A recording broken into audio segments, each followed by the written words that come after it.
새벽 시간에 함께 시편의 말씀을 살펴보고 있습니다. 오늘은 108편인데요.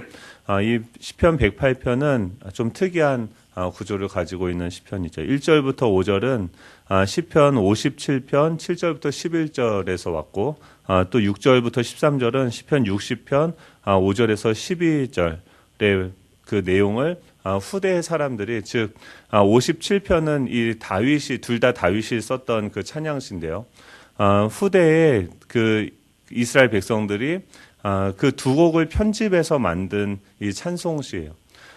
우리가 노래를 하다 보면은, 찬양을 하다 보면은, 찬양팀을 하다가 어떤 곡 후렴을 하다가 다른 곡으로 바로 넘어가지 않습니까?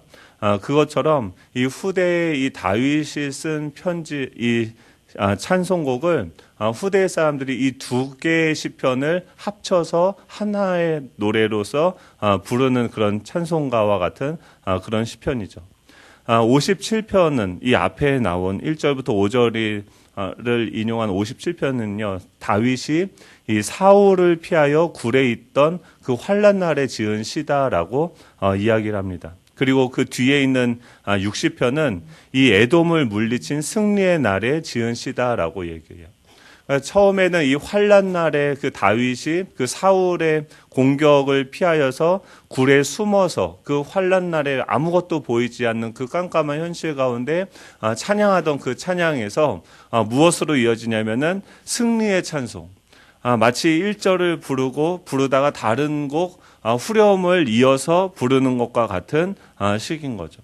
우리 1절을 한번 같이 읽어보도록 하겠습니다.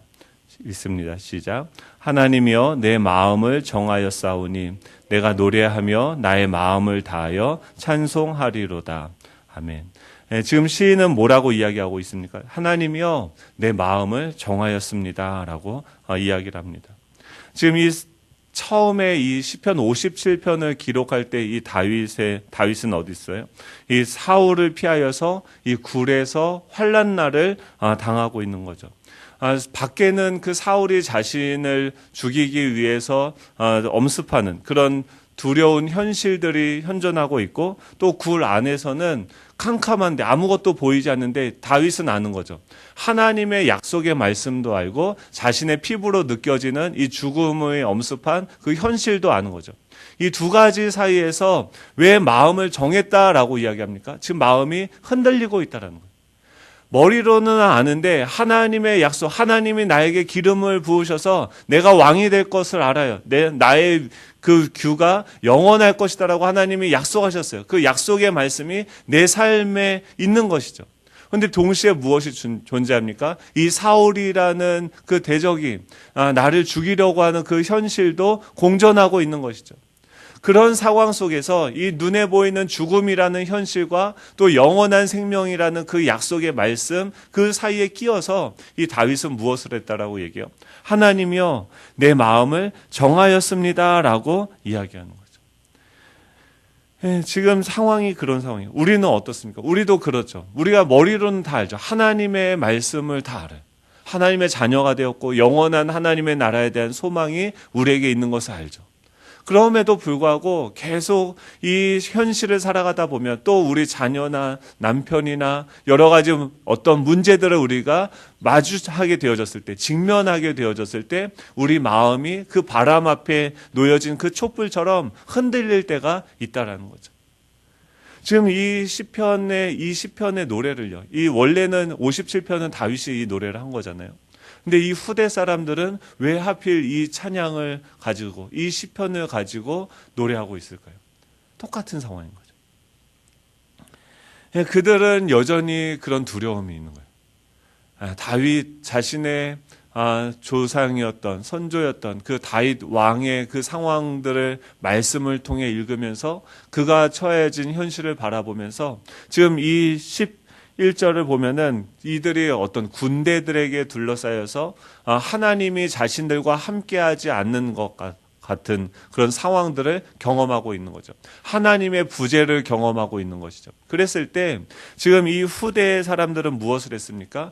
이 시편을, 이 다윗의 시편을 가지고서 읽기 시작하는 거예요. 57편의 내용인데요. 우리도 어떻습니까? 그런 마음이 흔들리고 두 가지 상황에서 정말 촛불이 꺼질 것 같은 그런 상황이 되어졌을 때 어떻게 해야 됩니까? 이 말씀을 꺼내서 읽는 것이죠. 시편 57편을 제가 한번 읽어볼게요. 그 당시 사람들 그런 거죠. 마음이 죽을 것 같고 흔들릴 것 같고 막 불이 꺼질 것 같은 그런 상황 속에서 57편을 읽는 거예요. 57편 1절부터 이렇게 시작이 됩니다. 하나님이여 내게 은혜를 베푸소서. 내게 은혜를 베푸소서.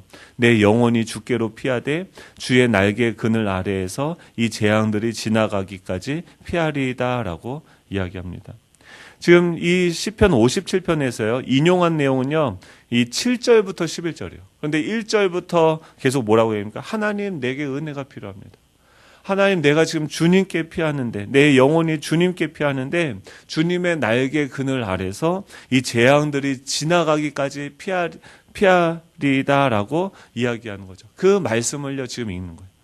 내가 지존하신 하나님께 부르짖으며 이 지존하신 하나님은 무엇입니까? 가장 존귀하신 그 하나님께 내가 부르짖습니다.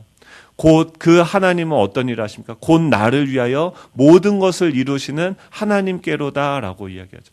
이 절망 가운데 캄캄한 어둠 가운데 이 다윗의 그 상황, 다윗의 입술에 나왔던 그 하나님의 말씀, 그 선포된 고백을 지금 이 시편의 기자들은요 계속 붙잡는 거죠. 의지적으로 붙잡는 거죠. 마음이 흔들릴 때 이 말씀을 붙잡고 있는 것이에요. 그러자 그 하늘에 계신 하나님이 어떤 일을 하십니까? 그가 하늘에서 보내사 나를 삼키려는 자의 비방에서 나를 구원하실지라.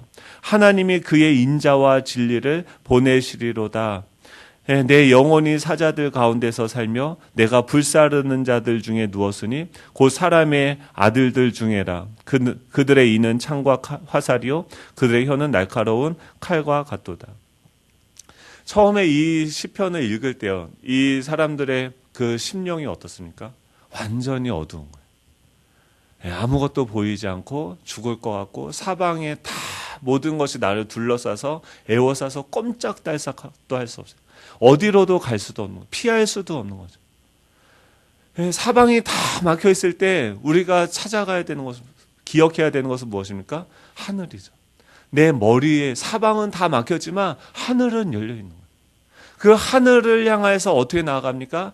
이 선조들의 그 말씀을 다시 꺼내어서 읽는 거예요. 그 말씀을 꺼내어 읽는 거예요. 내 영혼을 향해서 선포하는 거예요. 하나님이여 내게 은혜를 베푸소서. 내게 은혜를 베푸소서. 내 영혼이 지금 주님께 피하나이다. 내가 지존하신 하나님께 부르짖나이다. 주님은 나를 위하여서 모든 것을 이루시는 하나님이십니다. 내가 주님의 그 언약을 기억합니다. 계속해서 그 말씀을 선포할 때 어떻게 되어집니까? 우리의 그 어두워진 심령 가운데 빛이 비치는 거예요. 하나님은요 그 다윗에게도 함께 하셨고 지금 우리도 함께 하고 계시는 거죠. 그 다윗과 함께 하셨던 그 하나님, 지금 이 후대의 그 다윗의 시편을 읽으면서 그 고난 환난의 날들을 이겨낸 그 사람들과 함께 하셨던 그 하나님께서 지금 우리와 함께 하시는 거죠.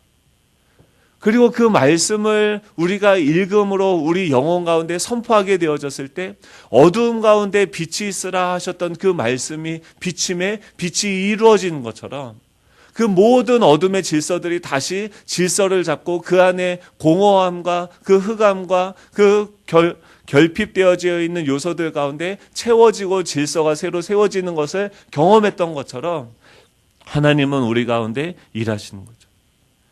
내 영혼이 사자들 가운데 살며 내가 불사르는 자들 중에 누웠으니 곧 사람의 아들 중에라. 그들의 이는 창과 칼이요 그들의 혀는 날카로운 칼 같도다. 그랬을 때 지금 이 시편의 기자들은 무엇을 선택합니까? 하나님을 예배하고 하나님을 찬양하고 하나님께 기도하는 것을 택하는 거죠. 뭐라고 기도해야 될지 몰라도요. 무엇을 찬양해야 할지도 모르는 그런 상황에서 어떻게 해야 됩니까? 그냥 하나님께 나아가는 거예요. 이미요 주님은요 우리보다 우리 자신의 상황을 더 잘 아시죠. 나를 더 잘 아시죠. 제가 지금도 기억이 나는 게 예전에 기도하다 보면은 이렇게 저 옆에서 어떤 뭐 권사님이 그런 거예요. 앉아서 이제 기도하시는데 기도하시는 내용이요 막 뭐 복잡하지 않아요. 그냥 앉아서 주님 하고 부르짖는데 뒤에서 왜 남의 기도를 듣고 있었는지 모르겠는데 권사님이 계속 거기서 뭐 하시냐면 그냥 주님 하시는데 그 한마디 외치면 모든 게 다 담겨 있는 거죠. 그 고백 가운데 하나님도 다 들으시는 거죠. 우리의 상황을 다 아세요. 그 하나님께 우리가 해야 되는 것은 무엇입니까? 마음을 정하는 거예요. 흔들리는데 어려운데 내가 살아갈 자신이 없는데 이 속에서 내가 어떻게 할까 두려워하고 있는데 그 상황에서 하나님께 한 발을 떼는 거죠. 하나님께로 내 마음을 정하기로 결단하는 거죠. 그리고 거기서 하나님의 이름을 부르는 거죠. 주님 부르는데 그때 어떻게 됩니까? 우리에게 결박되어져 있는 이 두려움과 이 염려의 그 사슬로부터 하나님께서 성령을 보내셔서 하나씩 거풀을 풀어주시는 거죠. 우리의 막혀있는 묶여있는 그 죄의 짐들을 그 사슬들을 성령께서 풀어주시는 거예요. 우리의 영혼이 어떻게 해요? 풀어나고 자유해지고 하나님을 찬양하게 되어지는 거예요. 지금 왜 이 시편 57편의 7절부터 11절을 인용합니까? 계속 그 앞에서는요 어두움 가운데 묶여있는 채로 이 말씀을 읽는데 7절부터는 어때요? 소리가 터져 나오는 거죠. 어두움 가운데 둘러싸인 그 영혼 가운데 빛이 비치며 이 빛이 마치 샘물처럼 터져 나오는 거예요. 영혼이 마치 물에 빠져서 죽은 것처럼 입술에 파래지다가 인공호흡을 하니까 풀컥하면서 숨을 쉬면서 혈색이 돌아오는 것처럼 내 영혼이 숨을 쉬기 시작하고 하나님을 찬양하기 시작하는 거죠. 그러면서 시편 57편 5절부터는 하나님이여 주는 하늘 위에 높이 들리시며 주의 영광이 온 세계 위에 높아지기를 원하나이다 라고 얘기해요. 좀 전까지는 무엇이 내 현실이었어요? 이 3차원의 세계. 지금 구일 속에서 내 주변을 다 가로막고 있는 그 어둠이 현실이었다고 하면 이 말씀을 가지고 찬양하는 가운데 하나님이여 주는 하늘 위에 높이시며 이미 하늘로 올라가서 그 하나님의 관점으로 이 상황을 보기 시작하는 거죠. 그 모든 만물을 다스리시는 그 하나님을 찬양하기 시작하는 거죠. 그 찬양의 소리가 입 밖으로 터져 나오는 것이 무엇이에요? 바로 오늘 시편 1절부터 5절의 내용이죠. 우리 1절부터 5절까지 한번 같이 읽어볼까요? 1절부터 5절입니다. 같이 읽습니다. 시작. 하나님이여 내 마음을 정하여 싸우니 내가 노래하며 내 마음을 다하여 찬양하리로다. 비파야 수구마 깰지어다. 내가 찬양을 깨우리로다. 여호와여 내가 만민 중에서 주께 감사하고 문 나라 중에서 주를 찬송하오리니 주의 인자하심이 하늘보다 높으시며 주의 진실은 궁창에까지 이르나이다. 하나님이여 주는 하늘 위에 높이 들리시며 주의 영광이 온 땅에서 높임 받으시기를 원하나이다. 아멘. 지금 이 시편의 기자들은 이 다윗의 시편을 읽으면서 무엇을 경험합니까? 이 영혼의 자유함, 해방감, 구원함을 경험하게 되어지고 그 다윗의 시편의 후렴부터 지금 이 시편 108편의 초반절을 기록하고 있는 거죠. 하나님이여 내 마음을 정하였사오니 내가 노래하며 나의 마음을 다하여서 하나님께 찬양하리이다. 비파야 수구마 깰지어다. 내가 새벽을 깨우리로다. 여호와여 내가 만민 중에서 주께 감사하고 문나라 중에서 주를 찬양하오리다. 여전히 그 죽음과 같은 그 현실 속에서 이제 이 영혼이 완전히 살아서 주님을 높여드리는 거죠. 그러면서 이렇게 고백하죠. 주의 인자하심이 저 하늘보다 높으시며 주의 진실은 궁창에까지 이르나이다. 하나님이여 주는 하늘 위에 높이 들리시며 주의 영광이 온 땅에서 높임 받으시기를 원하나이다. 이 영혼이여 계속 찬양. 하나님은 저 하늘 위에 높이 들리시며 주의 영광이 온 땅에서 높임 받으시기를 원하나이다라고 살아난 거죠. 그러면서 이 찬양이요 어떻게 계속해서 이어집니까? 8절부터는 그 시편 57편에 이어서 이제 아까는 어떻게요? 1절부터 5절까지는 환난 때에 부르던 그 찬양이었는데 이제 시편 60편 승리할 때 갑자기 이 찬양이 바꾸는, 혼자 찬양하고 처음에는 애절한 곡조로 하나님 나를 돌아봐 주십시오, 막 이렇게 찬양하고 또 말씀을 읽고 혼자 그 기도원에서 혼자 홀로 하나님을 찬양하다 갑자기 승리하였네 어린 양의 보혈로 막 기뻐하면서 이 승리의 찬양을 부르는, 그게 무엇입니까? 6절부터 승리의 찬양으로 바뀌게 되어지는데 원래 알고 있었던 그 승리의 찬송가를 신나게 부르는 거죠. 여러분 이런 경험들이 있지 않습니까? 우리가 정말 죽을 것 같고 정말 애통하고 억울해서 하나님께 나아가는데 기도하는데 찬양하는데 갑자기 우리 기도를 바꿔주시고 우리의 찬양을 바꿔주시는 거예요. 그 가운데 어떤 일이 일어나는 거예요? 하나님의 일하심이 있는 거예요. 교회는 어떤 곳입니까? 모르는 사람들은요, 이 사람이 지금 좋을 일이 뭐가 있는데 갑자기 막 얼굴이 환해져가지고 막 찬양하면서 막 여전히 상황은 그대로인데, 이 맛을 모르는 사람들은 어떻게 해요? 야, 저 사람 정신이 나갔나 보다. 드디어 정신이 나갔구나. 근데 어떻게 해요? 마음은 계속 살아나는 거죠. 원래 교회가 어떤 곳입니까? 바로 우리가 모인 이 기도회는 어떤 곳입니까? 이 맛을 보는 장소. 이 맛을 보고 기뻐하며 하나님을 높이는 자리죠. 하늘의 맛을 보며 기뻐하며 찬양하는 거예요. 암울하고 죽을 것 같은 그 현실 속에서 여전히 우리가 찬양할 수 있는 이유는 무엇입니까? 6절, 7절 우리 같이 읽어보도록 하겠습니다. 6절, 7절입니다. 시작. 주께서 사랑하시는 자들 건지시기 위하여 우리에게 응답하사 오른손으로 구원하소서. 하나님이 그의 성소에서 말씀하시되 내가 기뻐하리라. 내가 세겜을 나누며 숫곡 골짜기를 측량하리라. 아멘. 왜 이 승리의 찬양, 무엇을 찬양합니까? 하나님의 무엇을 찬양합니까? 주께서 사랑하시는 자들을 건지시기 위하여 우리에게 응답하사 오른손으로 구원하소서. 주님은 우리에게 응답하시는 하나님이시고 오른손으로 우리를 구원하시는 하나님이죠.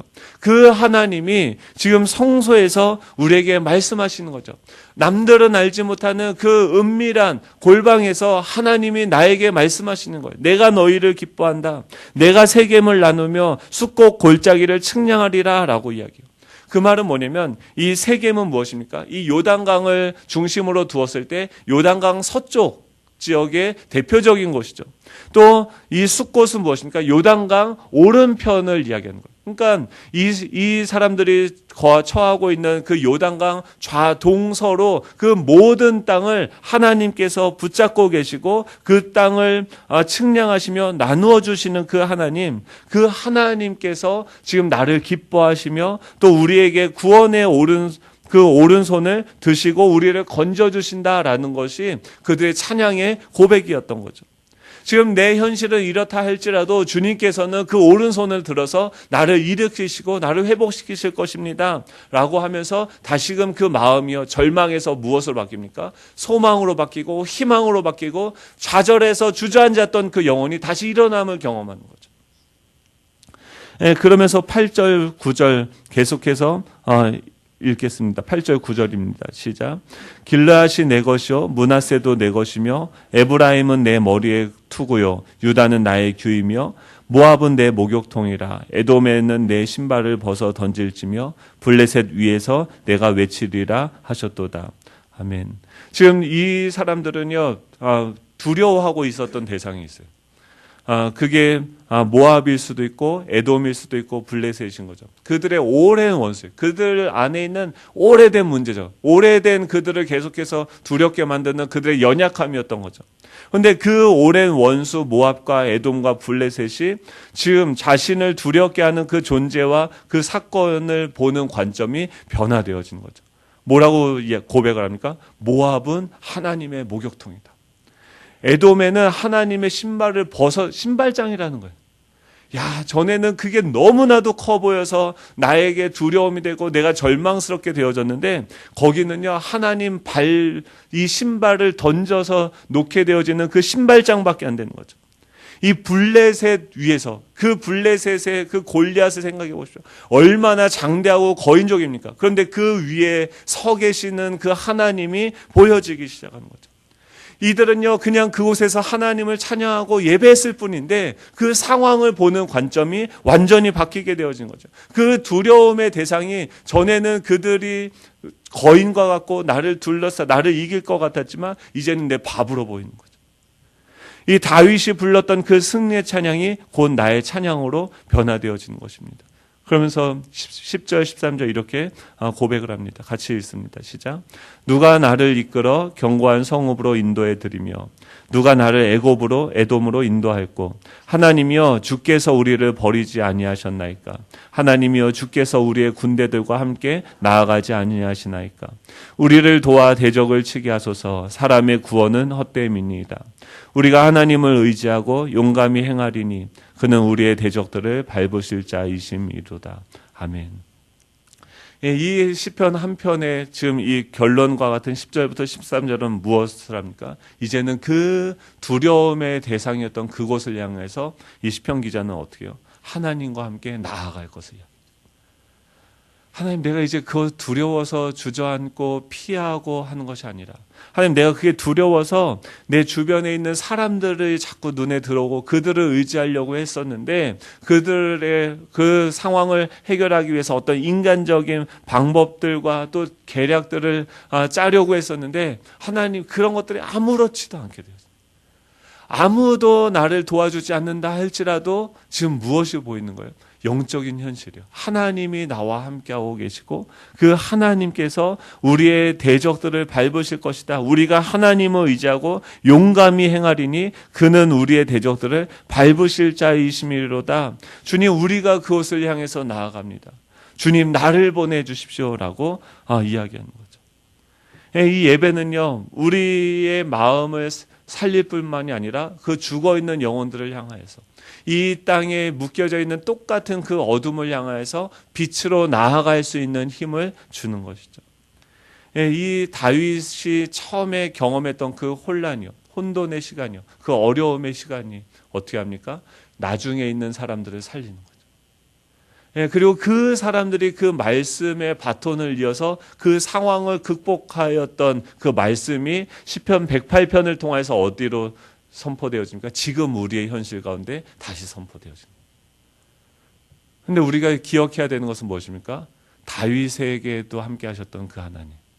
그 다윗의 시편을 읽으면서 그 두려움 가운데 이르렀던 그 이스라엘 백성들에게 함께 하셨던 그 하나님이 지금 우리와 함께 하시는 줄 믿으시기 바랍니다. 날마다 우리는 무엇한 거예요? 이 마음이 살아나는 거예요. 이 영혼이 살아나는 거예요. 어떻게 해요? 다른 방법이 아니죠. 영혼의 말씀인 밥을 먹는 거죠. 제가 가끔 짜증 낼 때가 있어요. 제가 짜증 안 내게 생겼잖아요. 그렇죠? 저는 목사라 짜증도 전혀 나지도 않고요. 아무렇지도 않습니다. 이렇게 얘기하면 뻥치고 있네 그러겠죠. 그런 상황일 때 저희 아내가 보면은 제가 집에 가면 막 날마다 좋다가 이렇게 가서 괜히 막 아내 얼굴 봐도 막 짜증이 나고 막 그럴 때가 있어요. 애들 보면 막 네 눈에 넣어도 안 아파야 되는 아이들인데 이제 크니까 눈에 못 넣겠는 거죠. 그랬을 때 제가 막 짜증을 내면 아내가 하는 말이 있어요. 밥 먹어. 밥 한마디. 그러면 저도 깨달아요. 내가 배가 고프구나. 일단 밥을 먹어요. 먹고 나면 어떻게 돼요? 모든 것이 다시 평화로워져 보여요. 배고프면 짜증나는, 배고프면 두려운 거예요. 영혼의 양식, 하나님의 임재가 우리 가운데 가득 찰 때 우리는 승리할 수 있는 거죠. 이 밥을 오늘은 이미 먹었잖아요. 그렇죠? 오늘 하루 우리에게 주어지는 그 현실 가운데 내 마음을 정해야 돼요. 하나님께 정하는 거예요. 하나님께 감사하기로 정하는 거예요. 하나님을 예배하고 찬양하기로 정하는 거예요. 거기서부터 이것이 믿음이잖아요. 거기서부터 힘이 흘러나와서 내 마음을 바꾸고 내 상황을 바꾸고 그 상황 가운데 우리가 나아갈 수 있는 힘이 생기는 거죠. 이 마음을 정하시고 하나님의 그 임재, 하나님을 찬양하는 그 기쁜 맛을 보는 저와 여러분이 되시기를 축복합니다. 기도하겠습니다. 하나님 아버지 감사드립니다. 저희들 너무나도 연약